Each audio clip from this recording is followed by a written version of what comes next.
And welcome everybody to another episode of Fins Nation. I am your host, Louis Sung, and today I am joined by Chris Early, otherwise known as Duke. We are going to be trying to talk a little bit more about what happened during the previous game that happened on Friday for all you Miami Dolphins fans out there. It was very surreal being able to enjoy a victory Saturday. I'm not used to victory Saturday. That's just a whole weird concept in and of itself. Unless you're a big college football fan, then yeah, Victory Saturday is unique. I mean, but even college football, most college football games happen on Saturday, correct? Yeah, you get to enjoy Saturday evening for the most part. Um, it was a good deal, a good weekend for me. We had a big Dolphins win, and then App State got a big win, coupled with a Coastal Carolina loss. So App State, who was looking kind of rough to start the season, is now playing for their conference championship. So it's a good year for them, all things considered.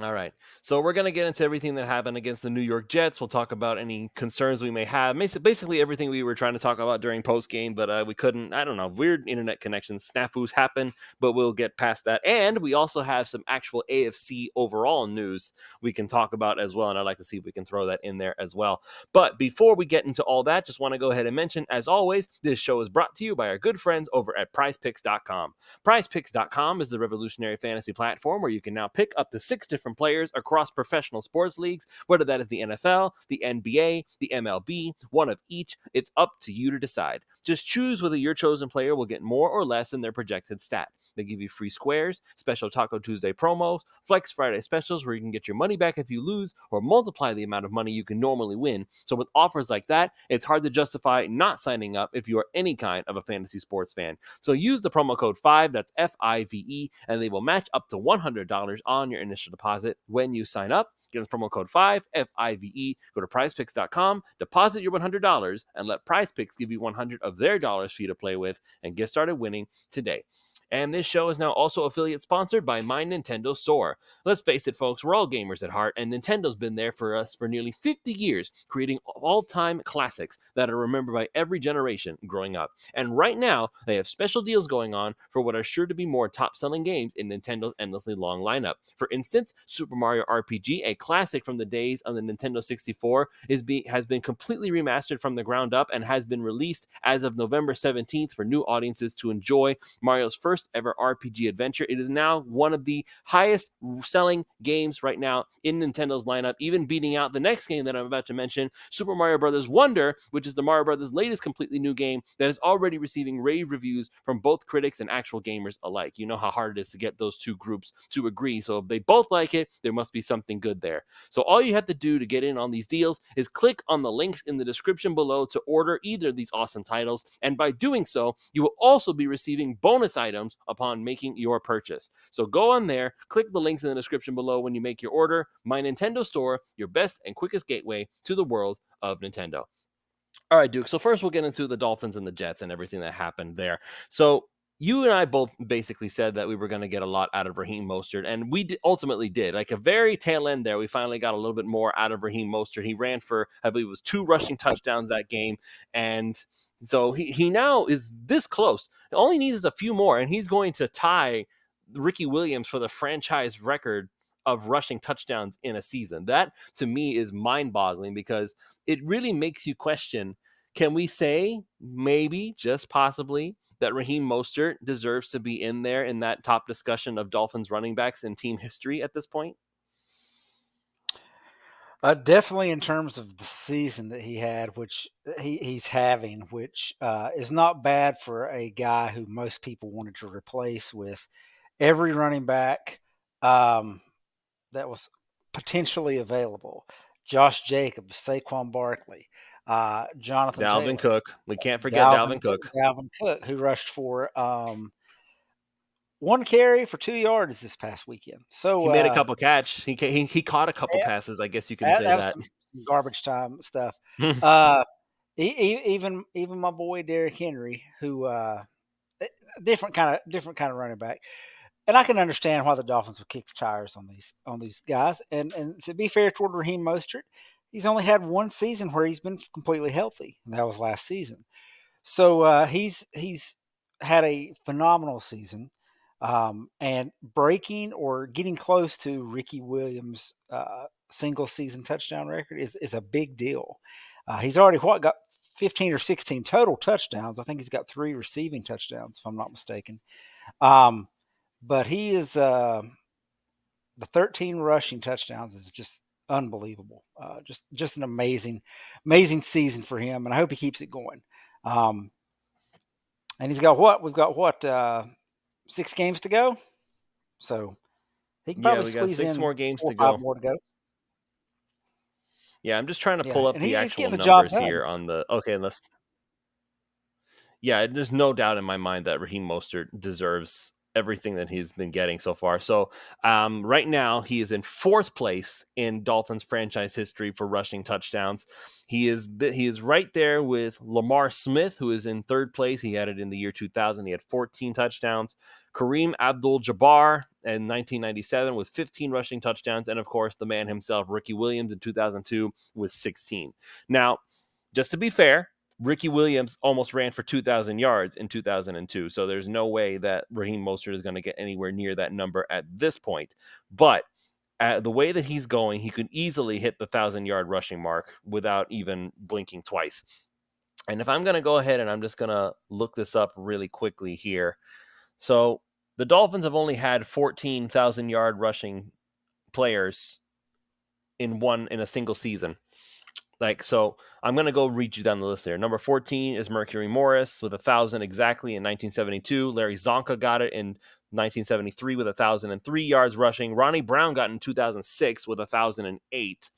Zonka again in 1971, and Zonka a third time in 1972. So he's like the same people keep coming up on this list over and over again. You have, if we're going to try to make some different names pop up on here, Reggie Bush in 2011 got 1,086 yards rushing. Lamar Miller showed up on this list once in 2014 with 1,099. Abdul-Jabbar, once we mentioned 1996, 1,116 yards rushing. And Ricky Williams shows up on this list 3 times. You got Lamar Smith once, and then Jay Ajayi, who was the next closest right after Ricky in 3rd place with 1,272 yards rushing. And we had a lot of fun watching Jay Ajayi do what he did. Here's a name for you. I didn't even know this was a name that existed. 1978, Delvin Williams, 1,258 yards rushing. I didn't even know that Delvin Williams was a player that played for the Dolphins. That's before my time watching the Dolphins. I'll say that. All right, but now you have Raheem Mostert, who is very close to getting that 1,000-yard rushing mark. And even last season, you mentioned he was fully healthy. He missed a couple of games. He did miss a couple of games with a minor injury. But even if he hadn't, all he would have needed was to get more carries along the lines of what he's getting this season, and he easily could have hit that 1,000-yard mark last season. And now we're watching it happen again. And mind you, that's with him splitting carries with the likes of Jeff Wilson and sometimes Devon Achon. And we'll see when he finally comes back, because I know the Dolphins love to play extremely cautious with their star players. I get it. Robert Hunt, he was active, ended up not playing against the Jets. And as it turned out, we actually did not need him.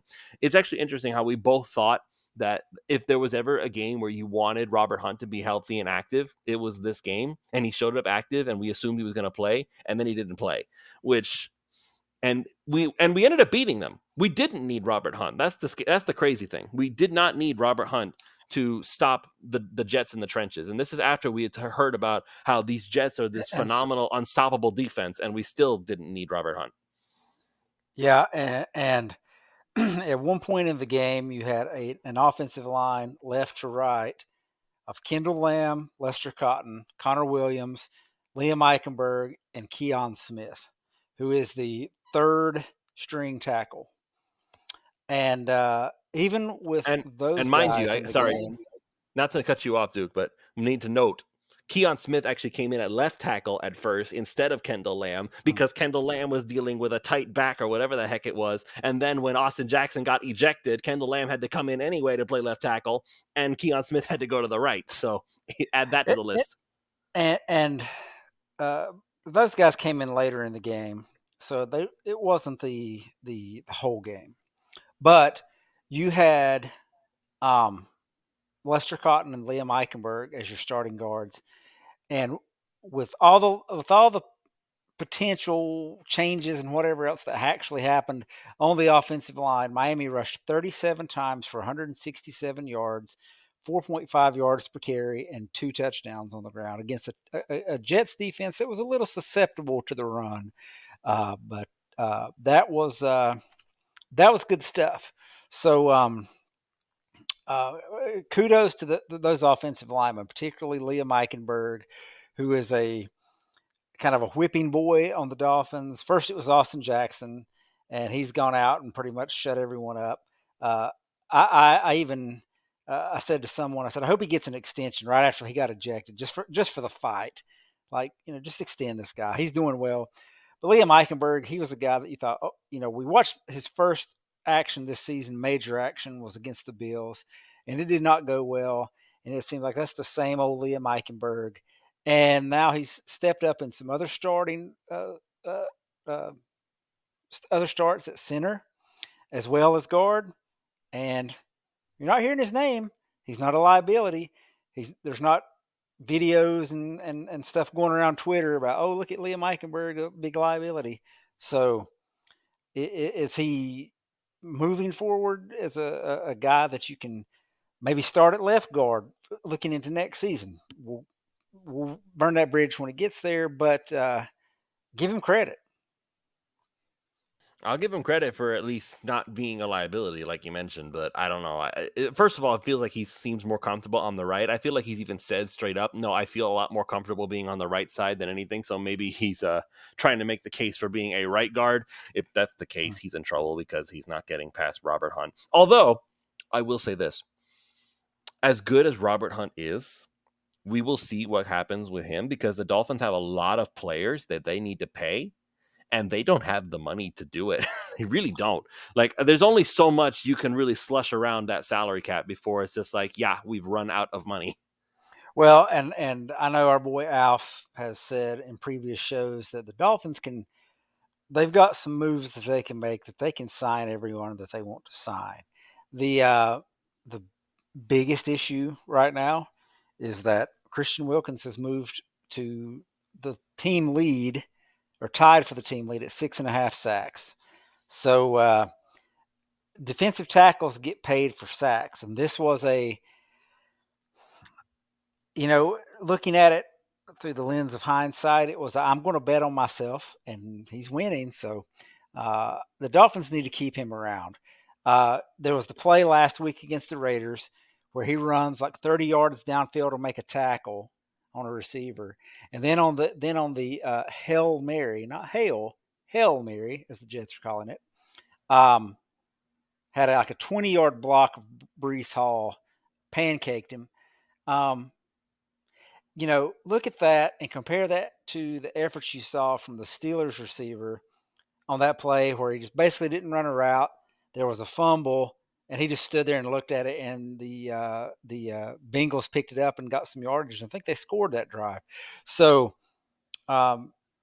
you don't pay a guy just for hustle and effort necessarily, but he's earning that spot. So, but yeah, with Robert Hunt back, you're going to see a lot more athleticism on the offensive line, and I think some of those wide zone plays that have been struggling in recent games will pick up a little bit.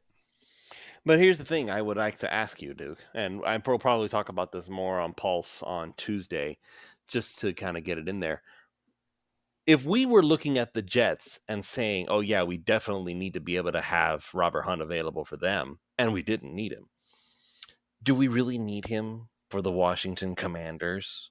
Do we? I mean, I know Deron Payne is there, but we weren't scared of Quinnen Williams. Why would we be scared of this other guy? So I'm just looking at this whole Um, situation and saying, well, maybe we don't. I don't think it's so much a situation of, well, we didn't need him against the Jets. I think that there are concepts and plays that you can run with more athletic offensive linemen that will be more successful than if you try to run those plays with less athletic offensive linemen. And Robert Hunt and Isaiah Wynn, when they were starting, were better athletes than Lester Cotton and Liam Eichenberg and Robert Jones and the backups. So, um, it's not that we don't need him. It's just that there are plays that you can now call that will be more successful because he's going to get to those places that those guys can't necessarily get to in a short amount of time. Remember, this is an offense built on speed, and the fact that you got guys like Austin Jackson and Robert Hunt and Connor Williams who can get out there and get to the second level faster than other kind of linemen. You're more, your bigger road graders or your, as Madden used to have them, the big maulers. Um, it's just you can run more of those plays. And again, the outside runs just haven't been working as well. And part of that is due to the fact that the limitations with the interior offensive line. And with Robert Hunt back in the lineup, I think you're going to see more success with those runs. So, yeah, it's not necessarily that we don't want to say didn't need him. It's just that you want him in there because he is a very good player. Yeah. So now we're going to wrap up this show shortly, but I want to talk about the actual AFC first and the ramification that it has on the Miami Dolphins. As we are recording this right now, the Miami Dolphins are tied in the AFC, the entire AFC, with the Baltimore Ravens, the Kansas City Chiefs, and the Jacksonville Jaguars, of all things, who are now sitting at 8-3. So we have a very interesting race happening here. Now, I wanted to point out very quickly, and it's very just personally amusing to me. All this talk about how the Dolphins can never beat a winning team. All this talk about how the Dolphins just keep getting their butts kicked by teams who have winning records and whatnot. And for the briefest of time, the Buffalo Bills were a team that had a winning record that had managed to beat Miami. And not only did they beat Miami, they beat them down hard in Buffalo. The Buffalo Bills are no longer a team that the Dolphins have lost to with a winning record. They are now sitting at 6-6 after losing in overtime to the Philadelphia Eagles. So either credit the Eagles for what they've managed to do, credit the refs for helping the Eagles, because even Dolphins fans are saying, yeah, the Buffalo kind of got screwed on that one. Again, you can tell that the Eagles are very much the darlings of the NFL right now. They really want the Eagles to go to the Super Bowl again. But I digress. The Eagles are still a fantastic football team, but Buffalo is not. Buffalo is not a fantastic football team anymore. Maybe we'll call it whatever you want. Too many injuries, too many things going against them, whatever the case may be. It's just not happening for them right now. Yeah, and I mean they're playing good football. I mean, you look at what Miami did in Philadelphia compared to what they did, and their offense outperformed against Philly's defense versus what Miami did. But you can't dig holes for your team losing in games you shouldn't necessarily lose. So the Bills, they lost to Jacksonville in that London game, which Jacksonville is 8-3, so that's a good positive thing. But you lost to Denver, who now Denver's 6-5, so they're playing good football as well. But these are games that the Bills were expected to be Super Bowl contenders, and these are games they're not supposed to lose. And they lost to the Patriots, who lost in ridiculous fashion on Sunday. So it's you can't, and you lost to the Jets opening night, and it was turnovers and things like that. It just those games might come back to haunt them in the end because right now they're sitting at 6-6, and the next game that they have is against the Kansas City Chiefs in Kansas City. They also have to play the Cowboys. They also have to play the Chargers. They get Miami in Miami. So these are games that their backs are against the wall.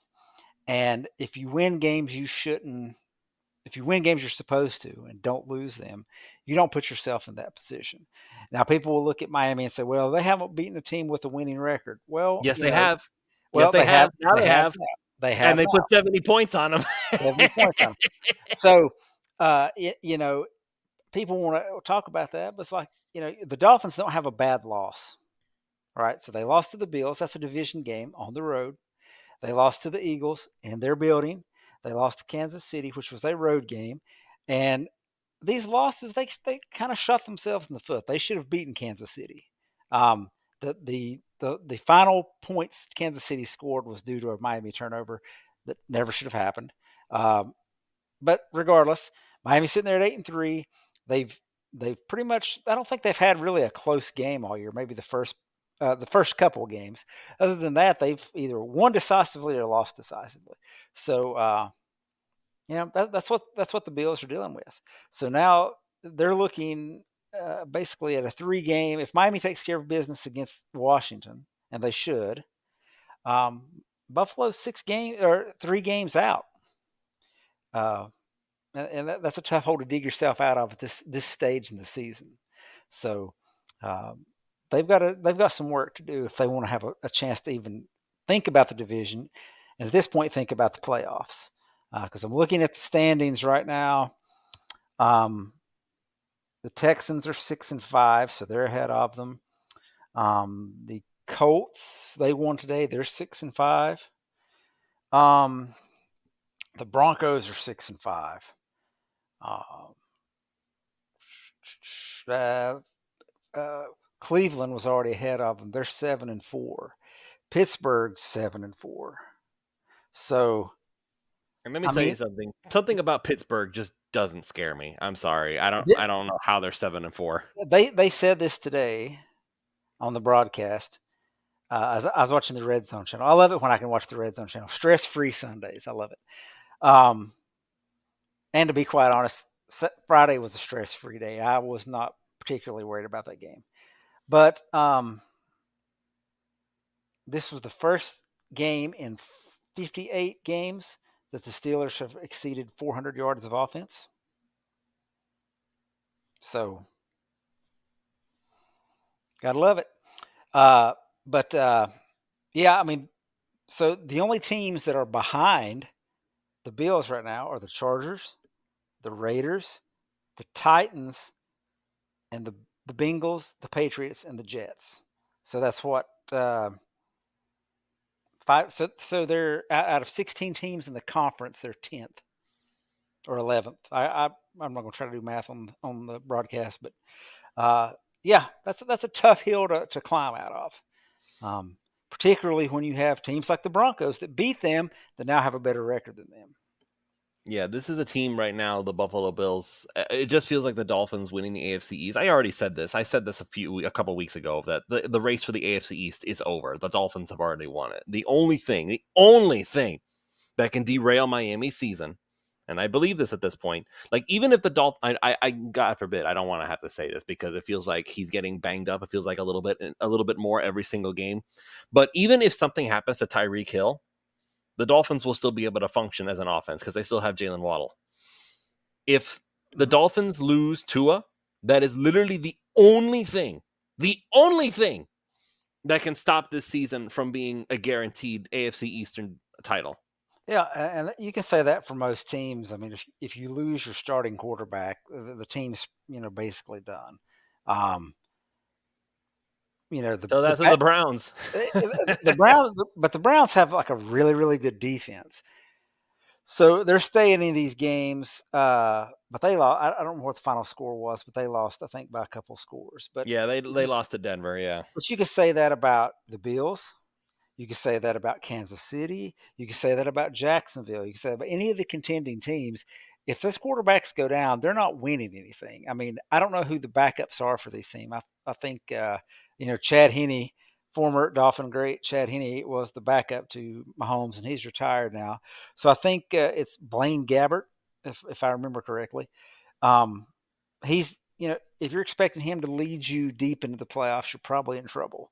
I don't even know who the Bills' backup is, but if it's not Josh Allen back there calling the shots, they're not going to win. It's just not going to happen.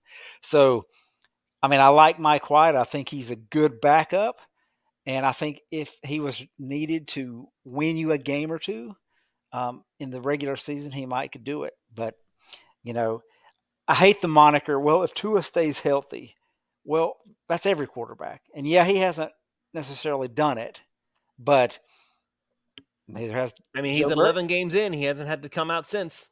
Neither has Joe Burrow. Neither has Lamar Jackson.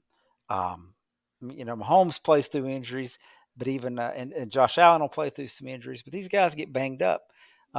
So kudos to Tua for staying healthy. I hope he can keep that up. But yeah, it's going to take either him being hurt or just him completely just collapsing and falling upon himself to for the season to do what it's got to do. So um, Yeah, this season is not going to derail unless something happens to Tua. There's nothing, and I mean this, nothing that can stop these Dolphins from winning the AFC East unless something happens to Tua. Like even if the Dolphins lose to Buffalo again, it's not going to make a difference. It just won't because talk about strength of schedule. Miami has whatever you want to call them, cupcakes. Fine, call them cupcakes. It's a cupcake schedule for Miami. Oh well, sorry, you can't choose who you end up playing. Number one, so Miami gets the Commanders next. That's coming up on Sunday. We'll talk about that more on Pulse as well. And they're going to get the Jets again. And I sincerely doubt it's going to be Aaron Rodgers. There's literally no reason to send Aaron Rodgers out there. So it's going to be either Tim Boyle or Trevor Simeon or Tim Boyle's getting the start this week. I don't know who they're playing. I saw it, but yeah, I saw the news report. Yeah, it's going to so be Tim Boyle he's again. so um, yeah. I mean, I said this weeks ago that the Dolphins' schedule plays out well for them, and these after the bye. I was hoping they could get to 7-2 by stealing at least one of the road games, which they were unable to do. But they got to 6-3. Now they're 8-3. They get the Commanders, who are not a good team. They're struggling. They get the Titans, who are not a good team. They're struggling. Both of those teams have uh, inexperienced quarterbacks facing this rejuvenated Miami defense. And yes, the defense just lost Jalen Phillips, but I'm confident in Andrew Van Ginkel. I think Emmanuel Ogba is going to step up. And maybe I think Barry Jackson tweeted that they had some interest in Derek Barnett, who cleared waivers. Makes sense. So, He so, has some experience with Fangio. so you bring in some guys. You've got some depth. Bradley Chubb is playing well. Sealer and Wilkins are stepping up. Both of those guys have, I think, Wilkins has 6.5 sacks. Sealer has 5 sacks. So Sam Howell is the most sacked quarterback in the NFL to the point he might break records. Um, and so Record set by Tannehill. no, it's worse than that. It's worse than anything we ever saw from Tannehill. He's like getting sacked at a rate of like 5 sacks a game or some ridiculous number. But we, you've got him, you get Will Levis, and then you get the Jets trio of trouble, whatever that's going to be, before you get a home game against Dallas. And Dallas is another one of those teams like Miami. Like they don't have a winning record against. I don't think they've beaten a winning team all year. So it's going to be the battle of the two frauds or whatever. Um, but excuse me. So that 3 game stretch to end the season is going to be tough, but I think they can get. You know, you got to win the 5 games before that. They're 2 games in and they're 2-0. You win those 2 games, the next 3 games, you're 11-3. The division is yours at that point. The Bills will more than likely lose one more game before then. That puts them at 7 losses. Miami can't get to 11. One of those games is against the Jets. They're already at 7, so you don't have to worry about them. So let's take care of your business against the teams you're supposed to beat. And so everything's setting up for Miami. Now, you might can start worrying about home field or seeding at that point, but you know, regardless, they've just got to do what they got to do. So, excuse me. For the rest of the AFC, I think Miami stacks up well against most of these teams. Um, so, Yeah, I don't think the Dolphins have anything to worry about at this point. Just continue to take care of your business. Everything will work itself out. All right, Duke. I appreciate you spending some time with me to talk about the Miami Dolphins. The rest of the AFC, the rest of the AFC is just so interesting because now it's this time of year that now we end up watching all these other teams just so we can figure out how this is all going to go down. So as of we are recording this, we are actually actively rooting for the Chargers to win this game, which I don't think it's going to go very well because I'm sorry, Justin Herbert. Justin Herbert is not him. He is not him. He's just they, not. They're currently leading 3-0 at the end of the first quarter. Yeah, but it could have been a lot better if there hadn't just been some dumb mistakes. Now, I guess we have to be nice because Tua made some dumb mistakes too. We are trying not to crucify him for 2 mistakes. So maybe And Justin Herbert has I those want mistakes and then balls. to, yeah, I want to mention that real quick. I was trying to pull up something, but I can't seem to get there. Like, I think I read today that the Dolphins are greater than 99% chance to make the playoffs. When's the last time that has happened? What Uh, the only thing greater than 99% is 100, unless we're it's like going into decimals. it's decimals, it's percentage points. But I tweeted this after the game, and if I can find this, looking for it. So against the Jets in New York, Josh Allen, 29 of 41, 236 yards, one touchdown, three interceptions, 62.7 passer rating. Jalen Hurts against the Jets, 28 of 45, 280 yards, one touchdown, three interceptions, 59.5% passer rating. Mahomes versus the Jets, 18 for 30, 203 yards, one touchdown, two interceptions, 65.6% pass rating. Tua, 21 for 30, 243, one touchdown, two interceptions, 77.5% passer rating. So people want to say what they want to say about Tua and his two interceptions, and I will say those were not good interceptions. But the Jets have done that to really good quarterbacks this season in their building. It is what it is. So Tua stacks up well with what those guys did. When you're comparable or better to what Mahomes did against them, you gotta What more can you ask for? If Mahomes is the standard, then yeah. comparable performance to Mahomes. And That's and what else can you ask for? and of those four, only only Mahomes and Tua got wins. Hurts lost. That's the only loss the Eagles have this year, and that was the opening weekend loss to the Bills took to the Jets. So out of those four quarterbacks, and you could probably argue that outside of maybe somebody like Russell Wilson, who's having a surprisingly good season, or C.J. Stroud or someone, those are the top four quarterbacks in the league right now. And those four went 2-2 versus the Jets at home in the Jets building. So that's the thing. Yeah, the Bills put it on them last week uh, in Buffalo, but and I expect to see Miami do something similar in Miami. So it's a good showing for the Dolphins. They put up 300 and 90 something yards of offense, which that was one of my things from Pulse of Fins Nation that I wanted to see them have a good showing offensively against a good defense on the road, and they did that. Um, so 167 yards rushing, 390 plus yards total offense against a good Jets defense. So that's a positive moving forward. I expect to see better numbers than that against Washington. All right then.